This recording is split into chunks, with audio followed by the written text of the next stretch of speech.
সোনাক্ষী আর জাহিরের বিয়েতে কোনো আড়ম্বর ছিল না, কোনো ধর্মীয় আচারের পাঠও ছিল না। বান্দ্রার বাড়িতেই আইনি মতে বিয়ে করেন তারা। বিয়েতে আবেগে ভাসেন সোনাক্ষী ও জাহির, কিন্তু কান্নায় ভেঙে পড়েছিলেন অভিনেত্রীর মা। একটি পোস্ট করে জানালেন সোনাক্ষী সিনহা।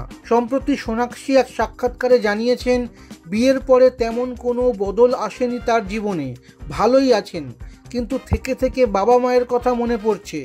গত 23শে জুন দীর্ঘদিনের প্রেমিক জাহির ইকবালকে বিয়ে করেছেন সোনাক্ষী। বিয়ের দিনের কয়েকটি ছবি শেয়ার করেছেন তিনি। কোথাও দেখা যাচ্ছে অশ্রুবিহল চোখে সোনাক্ষীকে জড়িয়ে ধরেছেন তার মা, কোথাও আবার দেখা যাচ্ছে বাবার হাত শক্ত করে ধরে আছেন অভিনেত্রী। সোনাক্ষী তার পোস্টে লিখেছেন, বিয়ের দিন মা যখন উপলব্ধি করতে পারলেন আমি আর এ বাড়িতে থাকবো না, তখনই কান্নায় ভেঙে পড়লেন। আমি বললাম, মা চিন্তা করো না, জুহু থেকে বান্দ্রার দূরত্ব মাত্র 25 মিনিটের। আজ যেন একটু বেশি ওদের কথা মনে পড়ছে।